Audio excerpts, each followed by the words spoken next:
Olá, aqui estamos outra vez em nome do soberano Criador dos céus e da terra, o Senhor Jesus Cristo. Estamos dando prosseguimento à minha exposição do Evangelho de João, à minha tradução de João. Chegamos agora ao capítulo 20, que trata exatamente da ressurreição do nosso Senhor Jesus Cristo. E como Paulo escreveu na 1 Coríntios, capítulo 15, verso 14, sem a ressurreição de Jesus, a nossa fé é vã. Por quê? Porque se ele não ressuscitou, nós também não vamos ressuscitar. Não. Então, vamos ler agora os versos 1 a 10, de capítulo 20. No primeiro dia da semana, bem cedo, estando ainda escuro, Maria Madalena chegou ao sepulcro e viu que a pedra tinha sido removida do túmulo. Então ela correu e chegou até Simão Pedro e outro discípulo, a quem Jesus amava, e disse-lhe: Tiraram o Senhor do sepulcro e não sabemos onde o colocaram. Aí Pedro e outro discípulo saíram e chegaram até o sepulcro. Ora, os dois começaram a corrida juntos, mas o outro discípulo foi mais rápido do que Pedro e chegou primeiro ao sepulcro. E abaixando-se, ele viu as tiras de linho deitadas. Contudo, ele não entrou. A seguir, Simão Pedro, que vinha atrás dele, chegou e entrou no sepulcro. E viu as tiras de linho deitadas ali, bem como o pano de rosto que tinha estado sobre sua cabeça, que não estava com as tiras de linho, mas dobrado e num lugar à parte. Então o outro discípulo entrou também, o que tinha chegado ao túmulo primeiro. Ele tanto viu como creu. Abre parênteses, eles ainda não tinham conhecimento da Escritura que ele tinha de ressuscitar dentre os mortos. Fecha parênteses. Então os discípulos voltaram para casa. Como vou comentar mais tarde, quando vou dar uma harmonização dos relatos, que tem muita coisa que João não comenta, aliás, geralmente ele comenta o que não está nos outros três. Eu chamo a atenção para o que está aqui no verso 2, a fala de Maria. Ela diz que não sabemos, sabemos é plural, que significa que ela não foi sozinha ao sepulcro como uns e outros têm imaginado. Comparando os outros evangelhos, foi uma turma que foi lá, pelo menos uma meia dúzia. Agora, o que entendemos aqui é que os dois saíram. João era bem mais novo, até onde sabemos, João era o mais novo dos 12, bem mais novo do que Pedro, e fatalmente ele correu mais, chegou primeiro. Mas não teve a coragem, ou sei lá, de entrar, ficou só olhando lá de fora, quer dizer, pela porta. Aí Pedro chega, Pedro entra sem mais. O que precisamos observar muito bem aqui no verso 7. Primeiro, as tiras de linho estavam deitadas, isso estavam na forma de um corpo. Não era um montão assim desordenado, como se alguém tivesse desembrulhado o corpo. Não, era um casulo. Perfeito casulo, só que estava vazio. O pano de rosto aqui, exatamente o que é a palavra que geralmente se fala por sudário. Tanto aqui como no caso de Lázaro, está lá também quando Jesus traz Lázaro de volta. Então, esse tal de sudário que cobre o corpo inteiro, isso é uma falsidade, porque o sudário só cobria o rosto, não era o corpo inteiro. E esse sudário, esse lenço, pano, estava dobradinho, direitinho, e estava deitado num lugar separado do casulo. Quer dizer, as tiras de linho mais as especiarias, 45 quilos de especiaria, tudo assim na forma de um corpo ainda. Agora, quando aqui no verso... Eu preciso voltar, desculpe, aí, quando a Maria sai correndo, coisa e tal, achando que alguém tinha roubado, isso foi, obviamente, meramente uma suposição da parte dela. Ela não entrou, ela não viu. O que ela viu foi a porta removida, a pedra removida da porta. Obviamente, o anjo, que os outros comentam que abriu, que tirou a pedra, no começo ele apareceu com brilho, e tanto é que os guardas todos ficaram feitos mortos no chão. Mas, obviamente, quando Madalena chega, não tem mais anjo com brilho lá fora, senão ela não iria pensar que alguém tinha roubado. Mera suposição improcedente, e ela muito apressada, não parou para ver mesmo. Agora, eu quero insistir naquilo que se diz a respeito, o próprio João diz a respeito a sua própria pessoa, no verso 8. Ele entrou, e diz aqui, verso 8, tanto viu como creu. Creu o quê? Exatamente, ele viu as tiras de linho deitadas, isso é em formato de um corpo, mas sem um corpo. Ora, se alguém tivesse roubado o corpo, como a Madalena supôs, teria levado o pacote inteiro, seria bem mais fácil de carregar, para nem se comentar as 100 libras de especiarias caras, e, portanto, não haveria mais tira nem nada ali. Alguém tivesse levado tudo. Se alguém tivesse desembrulhado o corpo, sabe-se lá para quê, teria uma pilha confusa de tiras ali, com especiarias. Aliás, que quantidade de tiras seria necessária para embrulhar 100 libras, 45 quilos de especiarias? Não, Jesus simplesmente passou pelo pano, como passaria pela parede do cenáculo mais tarde. Com isso, ele deixou um casulo exatamente vazio, quer dizer, o perfeito formato do corpo, só que não tinha corpo lá dentro. Quando João viu aquilo, ele entendeu que a única explicação possível foi ressurreição. Então, ele viu e creu. Agora eu quero comentar o que está no verso 9, que eu coloquei entre parênteses. Diz aqui que eles não tinham ainda conhecimento da Escritura, que ele tinha de ressuscitar dentre os mortos. Que eu saiba, não tem nenhum texto claro no Antigo Testamento a respeito da ressurreição, de Jesus tinha de ressuscitar dos mortos. Tem algumas referências veladas, mas assim, coisa clara não tem. Só que Jesus tinha lhes dito isso repetidas vezes durante o tempo que estava andando com ele, porém, que eu saiba, não existe, já disse numa profecia clara no Antigo. Por outro lado, João escreveu este evangelho mais de 15 anos após a publicação dos outros 3.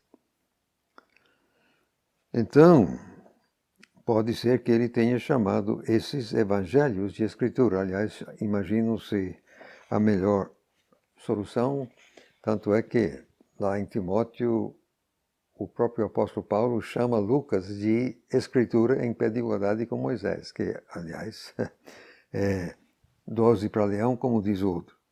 Agora vou prosseguindo com o verso 11 a 18. É o caso da Madalena. Já Maria estava em pé chorando junto ao sepulcro, do lado de fora. Aí, enquanto chorava, ela abaixou-se para olhar dentro do sepulcro. Ela viu 2 anjos de branco assentados onde o corpo de Jesus tinha jazido, um à cabeceira e um aos pés. Eles disseram a ela: Mulher, por que está chorando? Disse-lhes ela: porque levaram o meu Senhor e não sei onde o puseram.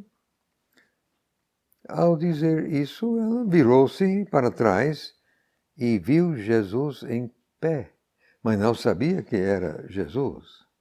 Ele disse a ela: Mulher, por que estás chorando? Quem estás procurando? Ela, pensando que era o jardineiro, disse-lhe: Senhor, se tu o removeste, diz-me onde o colocaste e eu o levarei. Jesus disse a ela: Maria. Ela, virando-se, disse-lhe: Rabone, que significa mestre.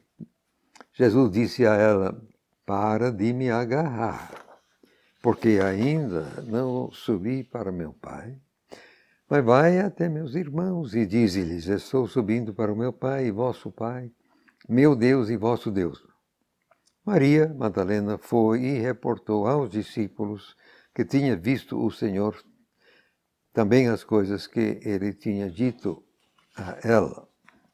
Maria, naturalmente, demorou um pouco para chegar. Ela não iria correr no mesmo pique que os dois homens, mesmo porque a mulher provavelmente não corria tanto naquele tempo, etc, etc. Mas ela também não ia ficar do lado de fora. Ela chega, eu creio que depois os homens já tinham ido. Provavelmente também, nesse ínterim, as outras mulheres chegaram e foram, e provavelmente os guardas também já tinham ido embora. Vou ver isso quando a gente chega na harmonização.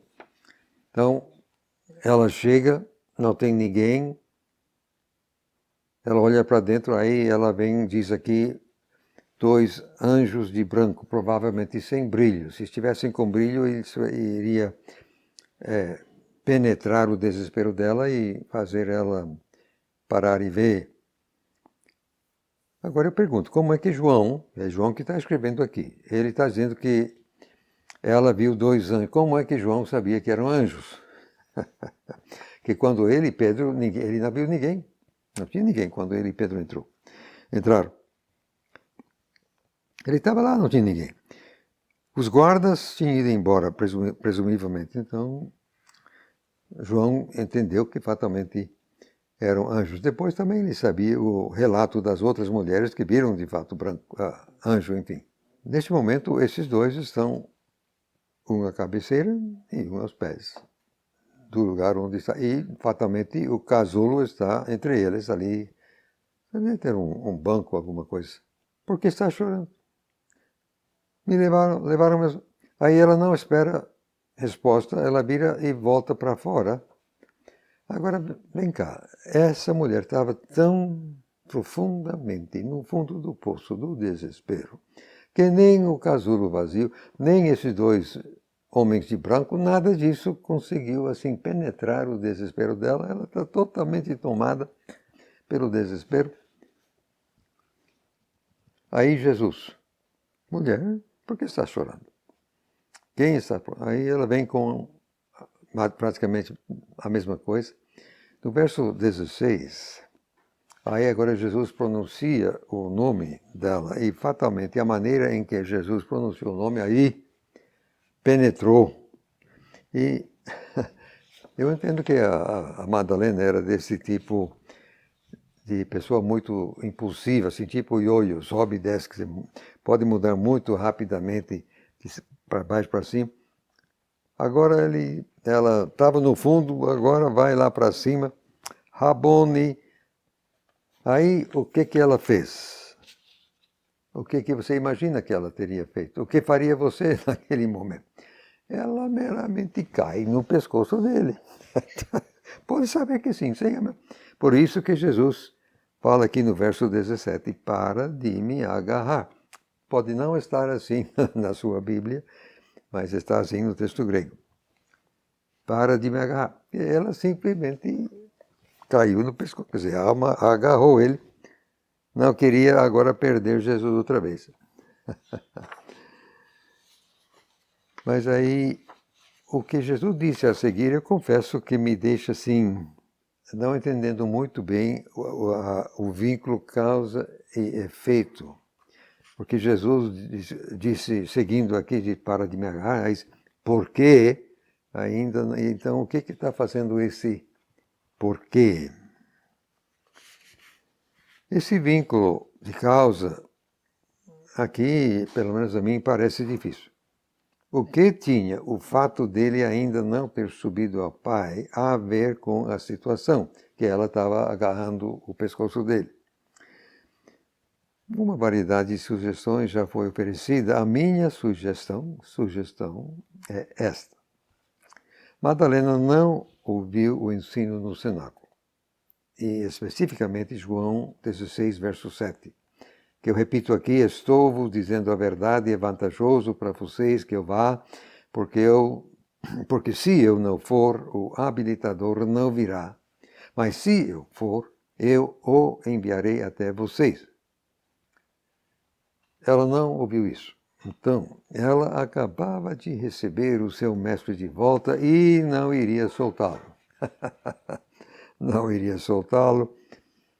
Ela estava sentindo, não estava pensando. Mas Jesus tinha de subir para poder enviar o habilitador. O que seria melhor para todos, até nós hoje. Ela quer segurar ele, mas ele manda parar. Os velhos relacionamentos se foram, agora tudo era novo. Atenção, dentro de poucos minutos ele iria permitir que as outras mulheres pegassem nos seus pés. Pode ler, está lá. De sorte que o mero contato físico não era a questão. Não era o contato físico. Aliás, tanto não era, que mais tarde ele até convidou os discípulos a tocá-lo. Então não era isso, é que ela queria segurá-lo. Isso é que não podia. Agora, prosseguindo, Jesus não somente deu uma repreensão, mas ele não parou ali, não. Ele agora dá uma tarefa para ela fazer. Vai até meus irmãos. Ah, quem eram esses irmãos? Porque lendo o outro texto, onde Jesus manda as mulheres falar aos discípulos, aqui ele fala que ela vá aos irmãos. Não sei, mas pode ser que aqui ele está dizendo que ela deve procurar os meios irmãos dele para contar as coisas. Aí verso 18 diz que ela foi e contou, tudo bem. Agora, nós pulamos o episódio aqui de Emaús e tal, que está em Lucas. Agora, estamos lá no cenáculo, à noite. Eu vou ler agora só 19 a 23. Naquele primeiro dia da semana, ao entardecer, estando os discípulos reunidos a portas trancadas por medo dos judeus, Jesus veio, postou-se no meio deles, do meio, e disse-lhes: paz a vocês. Tendo dito isso, ele mostrou-lhes as mãos e o seu lado.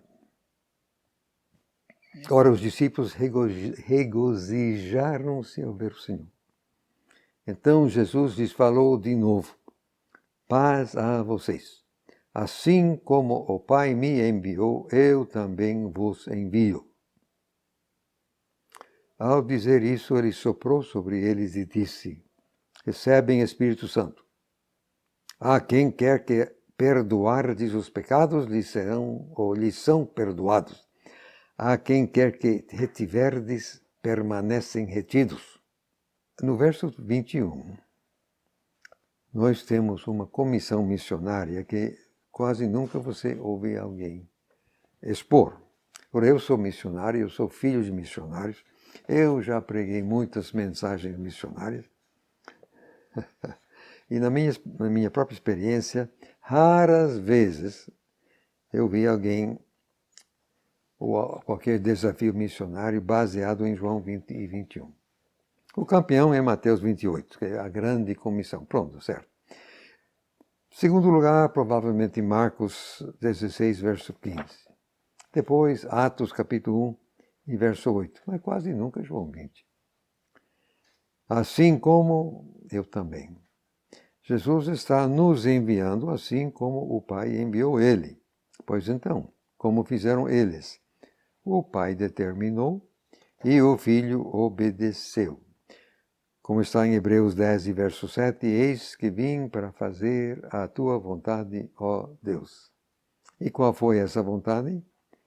Hebreus 2, verso 14, foi para destruir Satanás. E 1 João 3, verso 8, para desfazer as suas obras. Bom, já que Jesus de fato derrotou Satanás, está aí Colossenses 2,15, Efésios 1,20 e tal, outros textos. O que sobra para nós é o desfazer das obras. Agora, para uma explicação maior, pode ver o meu livro, Guerra Espiritual Bíblica, que eu ia trazer, mas esqueci de trazer aqui, mostrar a capa, mas também está no meu site, Pranchorg, por inteiro, pode ver lá. Agora, no verso 22, ao dizer isso, Jesus soprou sobre eles, dizendo, recebam Espírito Santo.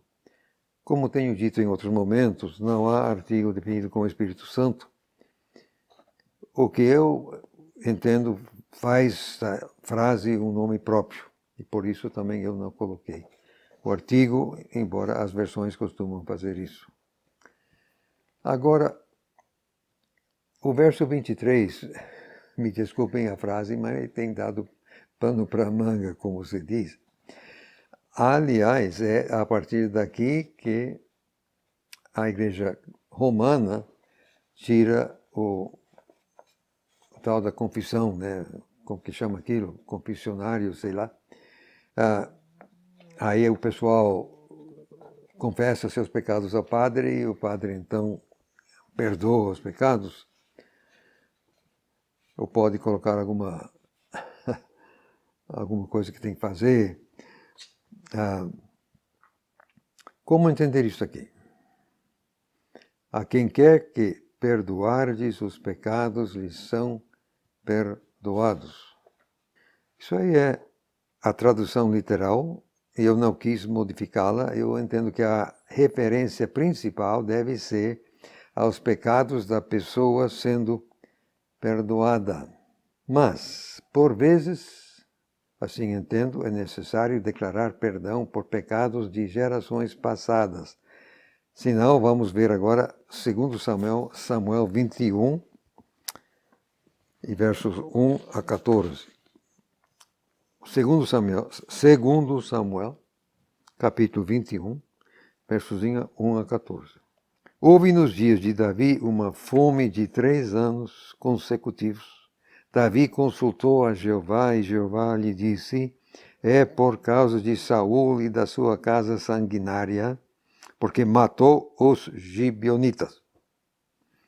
Então chamou o rei aos gibeonitas e lhes falou, abre parênteses, ora, os gibeonitas não eram dos filhos de Israel, mas do restante dos amorreus, e os filhos de Israel lhes tinham jurado. Ou seja, Josué, eles ficaram assim, tudo maltrapilho, tá, daí Josué não consultou o Senhor, fez paz com eles, garantiu que não iria matá-lo. Depois soube que foi enganado, mas já tinha jurado. Então o que Saul fez foi ignorar esse juramento. É isso que está em jogo aqui. Porém, Saul, no seu zelo à causa dos filhos de Israel e de Judá, procurou feri-los, então aniquilá-los.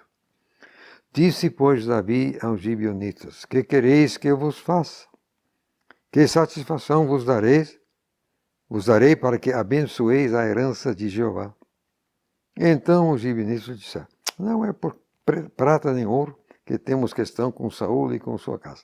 Nem tampouco pretendemos matar pessoa alguma em Israel. E disse ele, então, que quereis que eu vos faça?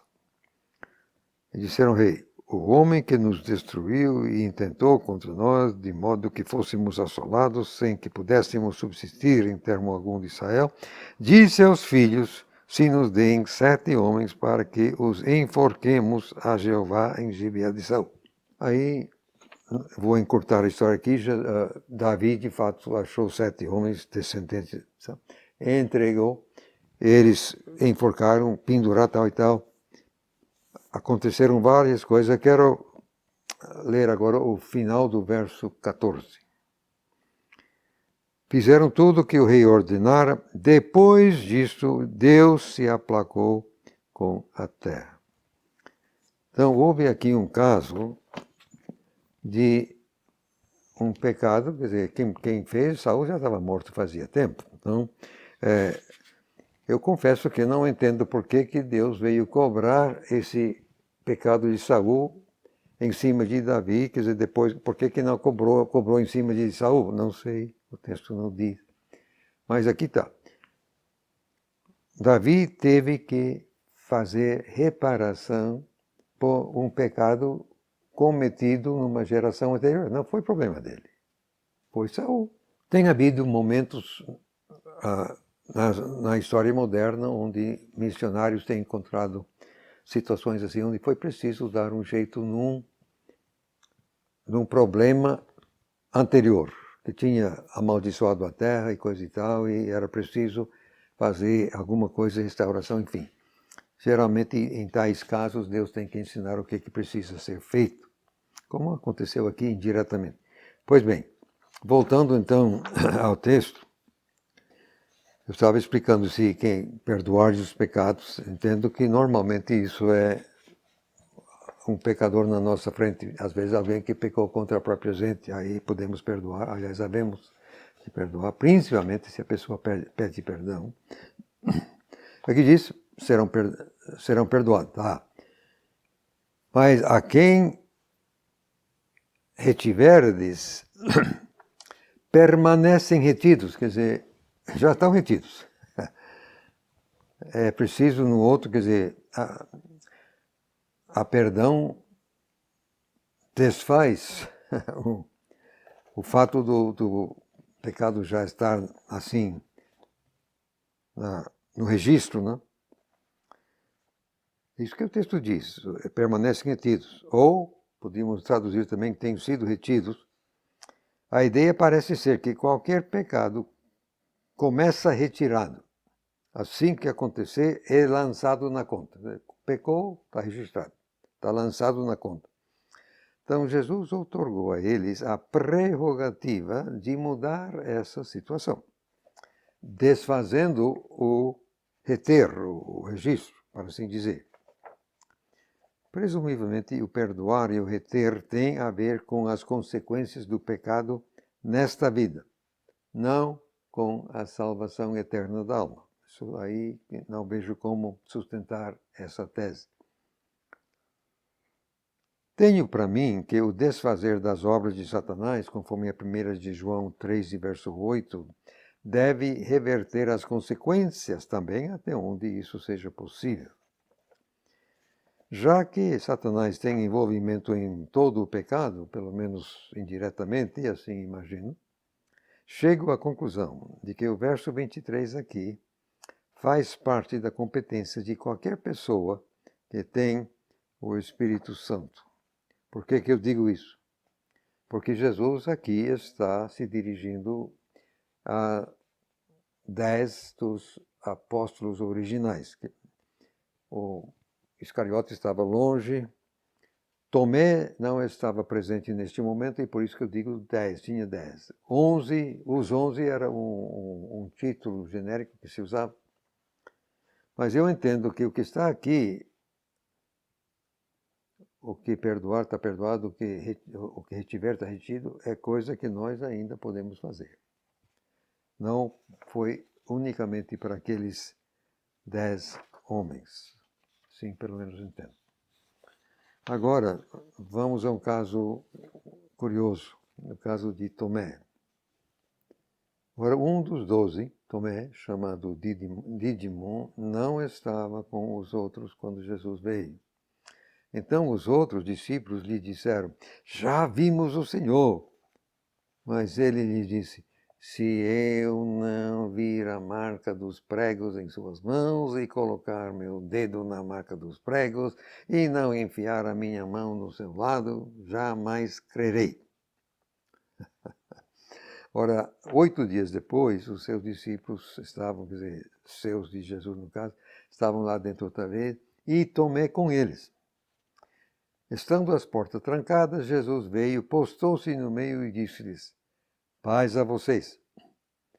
Então ele disse a Tomé: traz o teu dedo aqui e vê as minhas mãos. Traz a tua mão e a enfia no meu lado. Não sejas incrédulo, mas crê. Tomé respondeu e disse a eles: Senhor meu e Deus meu. Disse-lhe Jesus: tu creste porque me observaste. Abençoados os que creem sem ver, que somos nós, não é? Agora, convenhamos que o velho Tomé sabia se expressar de forma mais ou menos enfática. Ele já foi decepcionado, provavelmente ele acompanhou a crucificação de longe, ele viu Jesus morrer, ele sabia que ele estava no sepulcro, ele havia sido decepcionado, ele foi enganado uma vez, mas não está prestes a ser enganado uma segunda. Mas aí, Jesus, 8 dias depois, quer dizer, no outro domingo, que eles falaram que nem o brasileiro, Jesus se dirige direto a ela. Então, obviamente, Jesus não estava visivelmente presente para ouvir o que Tomé havia falado há 8 dias, ou 7. Como que Jesus sabia exatamente o que o homem havia falado? Bom, nós sabemos a resposta. E a resposta também matou a charada, como diz o ditado, quanto a Tomé. Tomé percebeu que, de fato, estava na presença de o Filho de Deus e ele se rendeu sem mais. Senhor meu, Deus meu. Muito bem, Tomé. Agora, o verso 29 é para nós também. Abençoados os que creem sem ver. Porque nós não estamos lá, não tem como, né? Nós temos que crer sem ver, mas quem assim fizer é abençoado.